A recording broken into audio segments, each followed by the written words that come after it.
வணக்கம் ஜெயஹிந்த். இன்னைக்கு நம்ம சேனல்ல ஒரு மிக மிக முக்கியமான அப்டேட் பார்க்க போறோம். மலேசியாவை பற்றி ஜூன் 1ஆம் தேதியிலிருந்து ஒரு மிகப்பெரிய என்ஃபோர்ஸ்மெண்ட் பேனை பண்ணியிருக்கிறாங்க மலேசியா சோஷியல் மீடியாவில். 16 வயசுக்கு கீழே சோஷியல் மீடியாவை யாரும் பயன்படுத்தக்கூடாது அப்படின்றதும், அதே மாதிரி ஏஜ் வெரிஃபிகேஷன் ப்ராசஸை ரொம்ப ஸ்ட்ரிக்டாக ஃபாலோ பண்ணணும். இதை தடுக்காத இந்த நிறுவனங்கள் மெட்டா, ஃபேஸ்புக் போன்ற இந்த நிறுவனங்கள், கூகுள் போன்ற இந்த நிறுவனங்களுக்கு கடுமையான தண்டனையும் உருவாக்கக்கூடிய சட்டத்தை உருவாக்கியிருக்கிறாங்க. இதோட லெஜிஸ்லேட்டிவ் ஃபவுண்டேஷன் அப்படின்றது ONSA, online safety act 2025, child protection code அப்படின்னு சொல்லக்கூடிய CPC, ரிஸ்க் மிட்டிகேஷன் கோட் அப்படின்னு சொல்லக்கூடிய RMC. இதில் ஆன்லைன் சேஃப்டி ஆக்ட் 2025 தான் பிரைமரி லெஜிஸ்லேட்டிவ் வெஹிக்கிள், இதுதான் அடிப்படை சட்டம். சைல்ட் ப்ரொடெக்ஷன் கோட் அப்படின்றது இன்னைக்கு இருக்கக்கூடிய சிறார்களுடைய பாதுகாப்பை கருதி அவங்க உருவாக்கி இருக்கிறாங்க.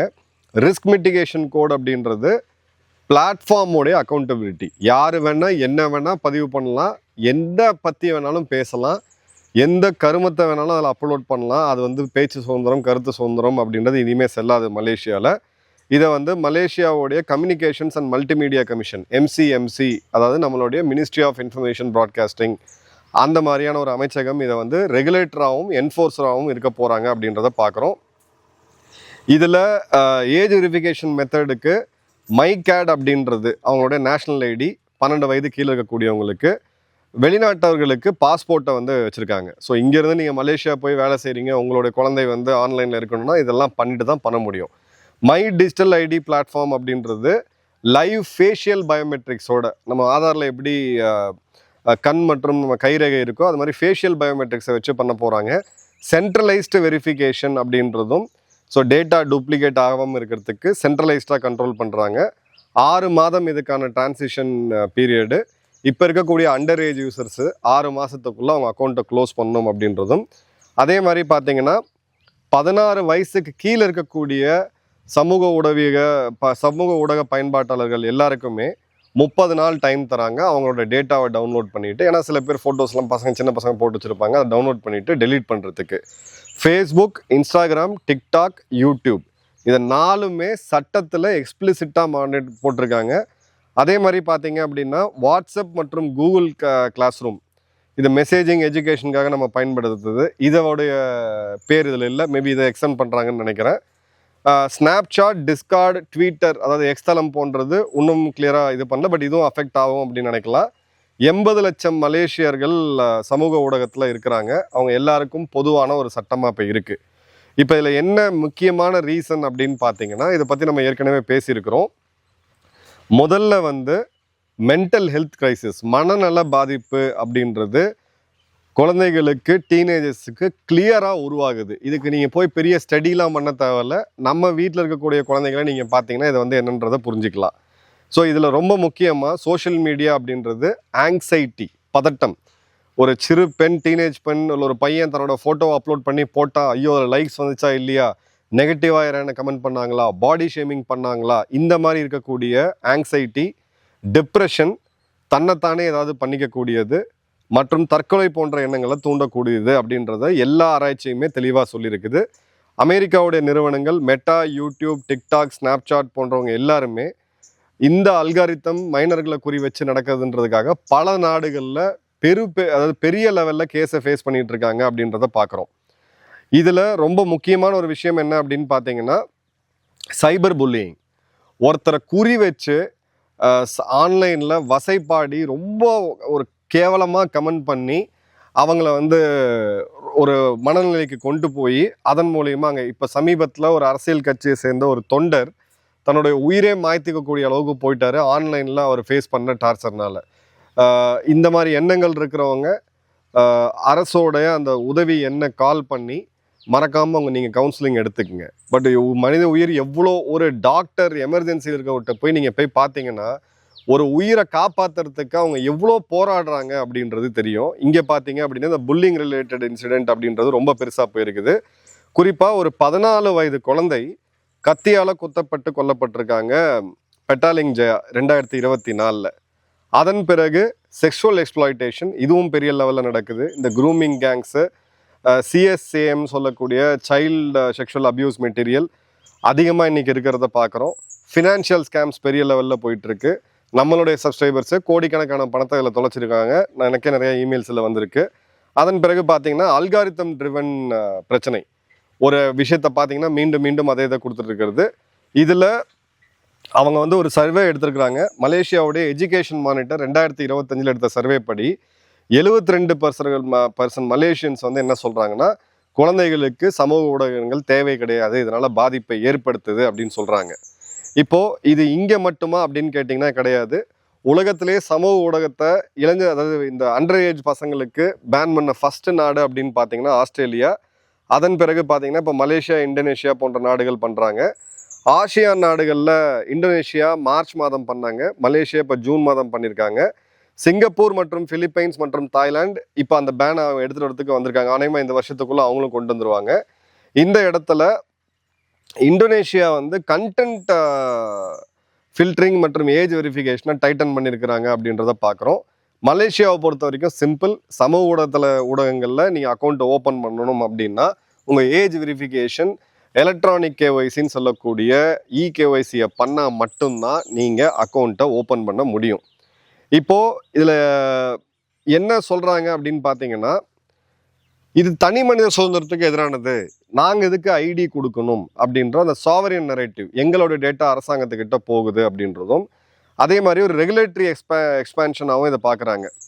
அதில் வந்து ஆர்டிக்கல் 19 மலேசியன் கான்ஸ்டியூஷன் அவங்க வந்து கோட் பண்ணி சொல்கிறது என்னென்னா, இது வந்து நாளைக்கு மக்கள் மேலே உளவு பார்க்கறதுக்கான அந்த தனி மனித சுதந்திரத்தை வந்து ஒரு பாதிக்கக்கூடிய செயலாக இருக்கும் அப்படின்றதும், அதே மாதிரி பார்த்தீங்கன்னா இந்த டேட்டா லோக்கலைசேஷன், இந்த இகேஒய்சியோட டேட்டா முழுக்க அரசாங்கத்துக்கிட்ட போகும். நம்மக்கிட்ட ஆதார் ஏற்கனவே இருக்குது. அதே மாதிரி பார்த்தீங்க அப்படின்னா டெக்னாலஜிக்கல் கப்ளிங் அப்படின்றது மலேசியா போன்ற சிறு நாடுகளால் பண்ண முடியாது, இந்தியா போன்ற நாடுகளால் பண்ண முடியும். டெக்னாலஜிக்கல் டீகப்ளிங்னு என்ன, இதே மாதிரி தளங்களில் இந்த மாதிரியான தவறான அல்காரிதங்கள், இந்த மாதிரியான ஆபாசமும் அருவருப்பும் இல்லாத ஒரு சோஷியல் மீடியாவை இந்தியாவிலே உருவாக்க முடியும். இந்தியா போன்ற பெரிய நாடுகளால். இந்தியாவில் 80 கோடி பேர் சமூக ஊடகங்களில் இருக்காங்க, மலேசியாவில் 80 லட்சம் பேர் இருக்காங்க. சிறு நாடுகள் பண்ண முடியாது. அடுத்தது பார்த்தீங்க அப்படின்னா இது ஒரு பெரிய கிரேட் பவர் காம்படிஷனில் நிறையா இருக்குது.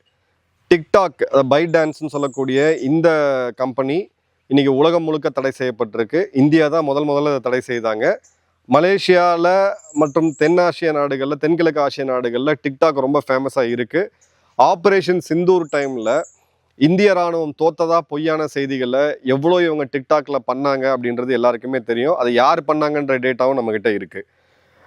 இதில் வந்து பார்த்தீங்க அப்படின்னா அமெரிக்காவுடைய நிறுவனங்கள் மெட்டா, யூடியூப் போன்றவங்க இதை வந்து தடை நீக்கணும், இது வந்து எங்களோட பிஸ்னஸை பாதிக்கும், இது தனி மனித சுதந்திரம்னு சொல்லி உருட்டிகிட்டு இருக்காங்க. இப்போ ஐரோப்பாவோட பார்லிமெண்ட்டு 16 வருஷத்துக்கு கீழே இருக்கக்கூடிய குழந்தைகளுக்கு சோஷியல் மீடியா அக்கௌண்ட் இருக்கக்கூடாதுன்றதும், அதே மாதிரி ப்ரைவசி ப்ரிசர்விங் வெரிஃபிகேஷன் சொல்லக்கூடிய இது இருக்கணும் அப்படின்னு சொல்லியிருக்காங்க. இந்தியாவை பொறுத்த வரைக்கும் பிளாங்கெட் பேன் பண்ணலை. பட் கர்நாடகாவில் இருக்கக்கூடிய காங்கிரஸ் அரசாங்கம் இந்த லாவை மாநில அளவில் கொண்டு வரோம் அப்படின்னு சொல்லியிருக்காங்க. கண்டிப்பாக நம்ம இதை வரவேற்கணும். இப்போது இந்த இடத்துல ஒரு மேக்ரோ எக்கனாமிக் லெவலில் பார்த்தோம் அப்படின்னா டிக்டாக் நிறுவனத்துக்கு இருக்கக்கூடிய இழப்பு அப்படின்றது கிட்டத்தட்ட $400 மில்லியன். $400 மில்லியன் அப்படின்றது நீங்கள் கணக்கு எடுத்தீங்க அப்படின்னா கிட்டத்தட்ட 4000 கோடி இந்திய மதிப்புப்படி வருது. இப்போது இந்தோனேஷியா, மலேசியா, பிலிப்பைன்ஸ் போன்ற நாடுகள் இவங்களுக்கு வந்து இளைஞர்கள் அதிகம், எப்படி இந்தியாவில் இருக்காங்களோ அது மாதிரி இளைஞர்கள் அதிகம். ஸோ இந்த மார்க்கெட் இவங்களுக்கு பெரிய லெவலில் பாதிக்குது அப்படின்றத பார்க்குறோம். அதே மாதிரி அட்வர்டைசிங் எக்கோசிஸ்டம், அதாவது கண்டென்ட் கிரியேட்டர் எக்கனாமி அப்படின்னு சொல்லுவோம். இப்போ இன்ஸ்டாகிராமில் பார்த்தீங்கன்னா நிறைய நூற்றுக்கணக்கான கண்டென்ட் கிரியேட்டர்ஸ் இருக்காங்க. அவங்களுக்கு வந்து இன்ஸ்டாகிராம் ரெவென்யூ கொடுக்காது, அவங்க என்டோர்ஸ் பண்ணக்கூடிய பிராண்ட்ஸு இதை பொறுத்து சில வருமானங்கள் வரும், இது பாதிக்கும் அப்படின்றது அவங்களுடைய பாயிண்ட்டு. அதே மாதிரி எஸ்எம்இ மார்க்கெட்டிங், ஸ்மால் மற்றும் மீடியம் என்டர்பிரைசஸ், சிறு இதில் தேன் விற்கிறது, ஊறுகால ஆரம்பித்து சாரீஸ்லேருந்து நிறைய பேர் பிஸ்னஸ் பண்ணியிருக்காங்க, இதை பாதிக்கும் அப்படின்னு சொல்கிறாங்க. அதே மாதிரி பார்த்தீங்க அப்படின்னா கிக் எக்கனாமி அப்படின்னு சொல்லக்கூடிய இந்த ஒரு டெலிவரி கொடுக்கறது, ஃபேஸ்புக்கில் வச்சு சில பிஸ்னஸ் பண்ணுறது, இல்லை இன்ஸ்டா வச்சு பிஸ்னஸ் பண்ணுறது, இதெல்லாம் வந்து யூத் அன்எம்ப்ளாய்மெண்ட் ரிஸ்க்கும் இதில் இருக்குது அப்படின்னு ஒரு பக்கம் வாதம் வச்சாலும், மனநிலை பாதிக்குது அப்படின்றது, மனநிலை தான் எல்லாமே, உடல் தகுதி அப்படின்றது செகண்டு தான், நம்மளுடைய மென்டல் ஹெல்த் தான் ஃபஸ்ட்டு. அதுவே பாதிக்குது அப்படின்ற போது அதுக்கு நீங்கள் கொடுக்கக்கூடிய விலை என்ன? அப்போ ஓரளவுக்கு பிஸ்னஸ் பாதிக்குதா? ஆல்டர்னேட் சிஸ்டம்ஸை கொண்டு வரலாம், ஆன்லைனில் இப்போ நமக்கோடைய சென்ட்ரலைஸ் சிஸ்டம் இருக்குது, யார் வேணால் அதில் போய் அக்கௌண்ட் கிரியேட் பண்ணலாம், அந்த மாதிரியான இதை கொண்டு வரலாமே தவிர இது வந்து இப்போ டேம் பண்ண வேண்டிய சுச்சுவேஷன் வந்துருச்சு அப்படின்றத கிளியர் கட்டாக பார்க்கலாம்.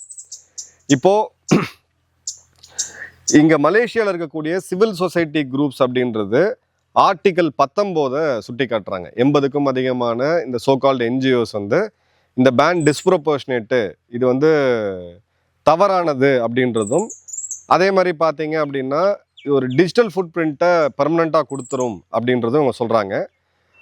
மொனாஷ் யூனிவர்சிட்டியை சேர்ந்த பெஞ்சமின் லோ அவர்கள் என்ன சொல்கிறாரு அப்படின்னு பார்த்தீங்கன்னா, இந்த கம்பெனிகள் பர்சனல் டேட்டாவை வந்து ஸ்டோர் பண்ணுவாங்க, இதை மிஸ்யூஸ் பண்ணுறதுக்கான வாய்ப்புகள் இருக்கும் அப்படின்னு சொல்கிறாங்க. அதில் வந்து ஐநாவுடைய இந்த அமைப்பை பற்றி நம்ம பெருசாக பேச தேவையில்லை. பட் அதில் வந்து கமிட்டி ஆஃப் ரைட் ஃபார் சைல்டுன்னு ஒரு அமைப்பு இருக்குது. அவங்க என்ன சொல்கிறாங்கன்னு பார்த்தீங்கன்னா, சைல்ட் ரைட்ஸ் பேஸ்ட் அப்ரோச், குழந்தைகளுக்கும் ஒரு உரிமைகள் இருக்குது, அதை மதித்து நீங்கள் பண்ணுங்க அப்படின்னு சொல்கிறாங்க. இப்போது மெட்டா ஆப்வியஸாக இதை எதிர்க்கிறாங்க, அவங்களுக்கு வந்து வருமானம் போகுது. இப்போ விபிஎன் யூஸ் பண்ணால் இதை வந்து பைபாஸ் பண்ண முடியுமா அப்படின்னு கேட்டிங்கன்னா கண்டிப்பாக பண்ண முடியும். விபிஎன் யூஸ் பண்ணி நீங்கள் பைபாஸ் பண்ணலாம். இல்லை என்னுடைய அண்ணன், இப்போ எனக்கு வந்து என்னுடைய தங்கச்சி வந்து 16 வயசு, எனக்கு ஒரு 18 வயசுனா அண்ணன் பேரோட அக்கௌண்ட்டை ஓப்பன் பண்ணி இவங்க யூஸ் பண்ணலாம். இல்லை ஃபேக் ஐடென்டிட்டி யூஸ் பண்ணி பண்ணலாம். பட் அட்லீஸ்ட் ஒரு அளவுக்காவது கண்ட்ரோல் இருக்கும் அப்படின்றத நம்ம ரொம்ப தெளிவாக பார்க்கலாம். இதில்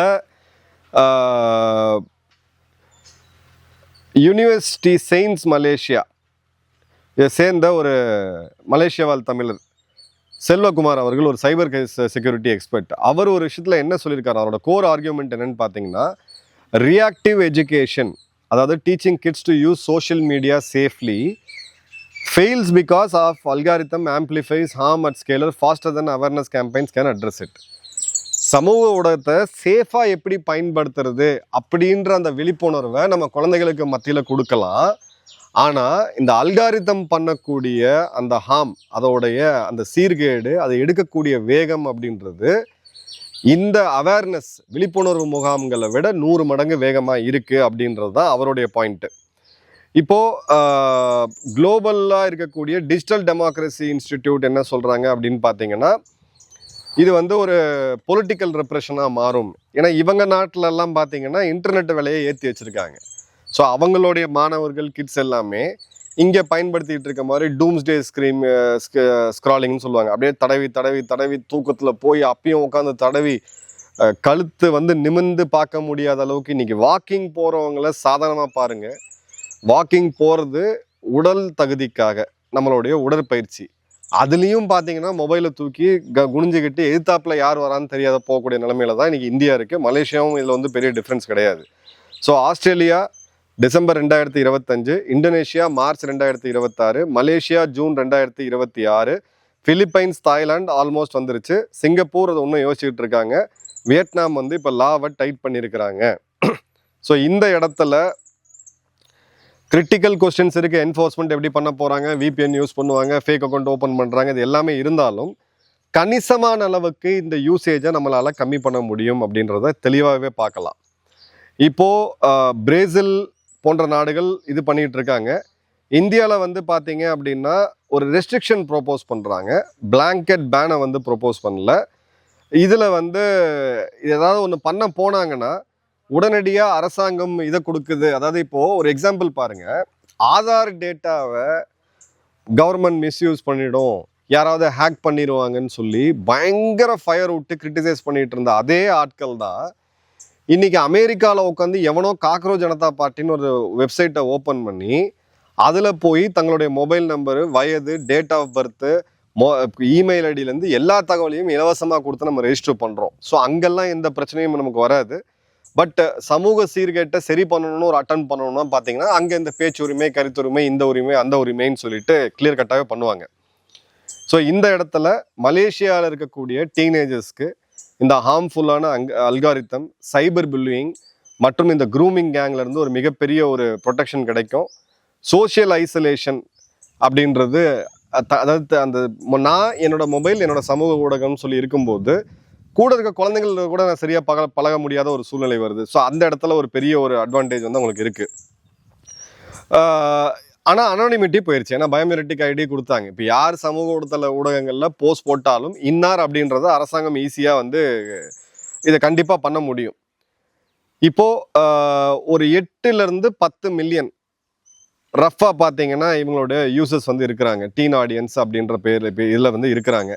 இவங்களுடைய இன்கம்மை இவங்க வந்து அந்த கம்பெனிஸ் வந்து கண்டிப்பாக லூஸ் பண்ணுவாங்க.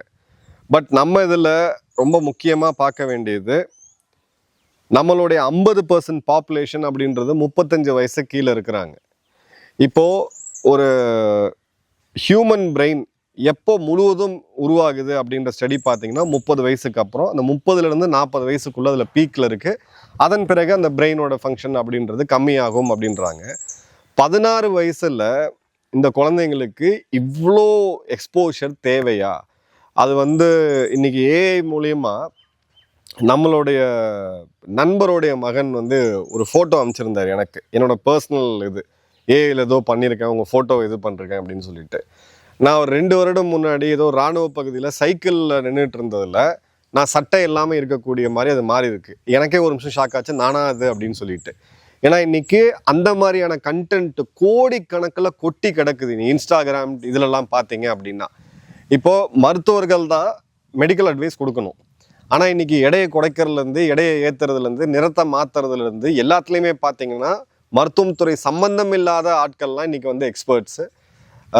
கோவிட் டைமில் பிரசவம் நீங்களே பார்க்கலாம், சுகப்பிரசவம், சிசேரியன் தவறு அப்படின்னு சொல்லி ஒரு வீடியோவை பார்த்து ஒரு ஹஸ்பண்ட் அண்ட் ஒய்ஃப் வீட்டில் டெலிவரி பண்ண போய் அந்த தாயும் செய்யும் இறந்தக்கூடிய நிலைமைகள்லாம் நம்ம பார்க்குறோம். ஸோ இதை வந்து ரெகுலேட் பண்ண வேண்டிய டைம் இப்போ வந்துருச்சு.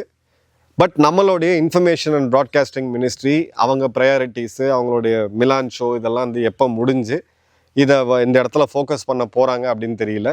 பட் மாநில அரசுகளுக்கு எப்படி கர்நாடகா இதை முன்னெடுக்கிறாங்களோ அதே மாதிரி நம்ம ஸ்டேட்லேயுமே இதை முன்னெடுத்து இதை ரெகுலேட் பண்ணணும் அப்படின்றது என்னோட தாழ்வான கோரிக்கை. இது சரியா தவறா அப்படின்ற வாதத்தை உங்கள் நம்ம கமெண்ட் பாக்ஸில் போடுங்க மறக்காமல். நன்றி, வணக்கம், ஜெயஹிந்த்.